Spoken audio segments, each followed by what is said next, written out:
Бауырым, ертең сенің 18-ші туған күнің. Анашым, бәрібір, барлық атақты адамдар келсе, сіз мен тобының мұрагері болып жарияланасыз.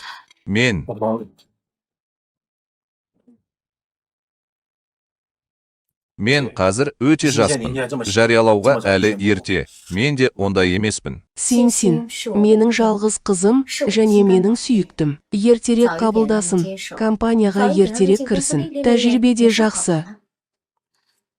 Анашым, мен сіздің сапарымды ең жақсы көретініңізді білдім.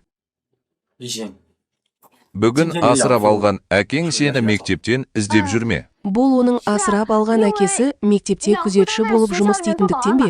Біздің мектепте кездесуіміз